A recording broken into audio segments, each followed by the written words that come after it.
CM ವಿರುದ್ಧ MUDA case ಸಿಬಿಐಗೆ ವಹಿಸುವಂತಹ ವಿಚಾರ ಅರ್ಜಿ ವಿಚಾರಣೆ ನಡೆಸಿ ಆದೇಶವನ್ನ ಕಾಯ್ದಿರಿಸಿದೆ ಧಾರವಾಡ ಹೈಕೋರ್ಟ್. ಸಿಎಂ ವಿರುದ್ಧ ಇರುವಂತಹ ಮೂಡಾ ಕೇಸನ್ನ ಸಿಬಿಐಗೆ ವಹಿಸಬೇಕು ಅನ್ನುವಂತಹ ವಿಚಾರಕ್ಕೆ ಸಂಬಂಧಪಟ್ಟಂತೆ ಆದೇಶವನ್ನ ಕಾಯ್ದಿರಿಸಿದೆ ಧಾರವಾಡ ಹೈಕೋರ್ಟ್.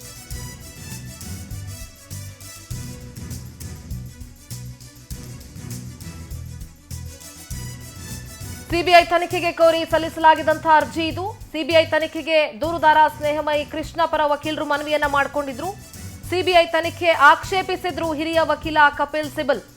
ಅಂತಿಮವಾಗಿ ಆದೇಶವನ್ನ ಕಾಯ್ದಿರಿಸಿದೆ ಧಾರವಾಡ ಹೈಕೋರ್ಟ್.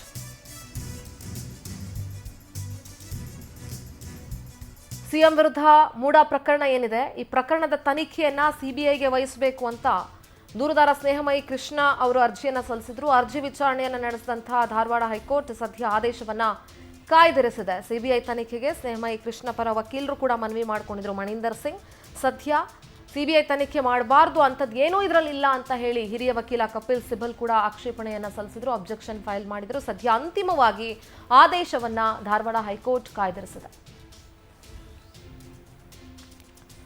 ಸಿಎಂ ವಿರುದ್ಧ ಇದ್ದಂತಹ ಮೂಡಾ ಪ್ರಕರಣ ಲೋಕಾಯುಕ್ತ ಕೂಡ ತನಿಖೆಯನ್ನ ಮುಗಿಸಿ ಈಗ ವರದಿಯನ್ನ ಹೈಕೋರ್ಟ್ಗೆ ಸಲ್ಲಿಸೋದಕ್ಕೆ ಮುಂದಾಗಿದೆ.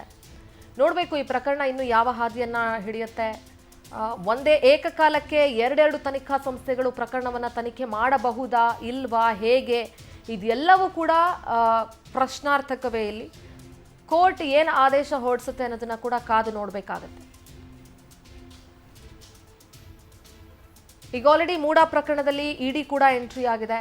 ಈಗ ಈ ತನಿಖೆಯನ್ನ ಸಿಬಿಐ ಕೂಡ ನಡೆಸಬೇಕು ಅನ್ನೋದ್ರೆ ಒಂದೇ ಬಾರಿಗೆ ಎರಡೆರಡು ತನಿಖಾ ಸಂಸ್ಥೆಗಳು ನಡೆಸಬಹುದಾ ತನಿಖೆಯನ್ನ, ಇದೆಲ್ಲವೂ ಕೂಡ ಈಗ ಪ್ರಶ್ನೆ. ಅಂತಿಮವಾಗಿ ಆದೇಶ ಬಂದ ಮೇಲೆ ಏನು ಮಾಡ್ತಾರೆ, ಏನು ಮಾಡಬಹುದು ಮುಂದಿನ ಹಂತದಲ್ಲಿ ಅನ್ನೋದು ಗೊತ್ತಾಗುತ್ತೆ. ಸದ್ಯ ಲೋಕಾಯುಕ್ತ ಅಂತೂ ತನಿಖೆ ನಡೆಸಿ ಸುಮಾರು 3,000 ಪುಟಗಳ ಒಂದು ವರದಿಯನ್ನ ಹೈಕೋರ್ಟ್ಗೆ ಸಲ್ಲಿಸಿದೆ.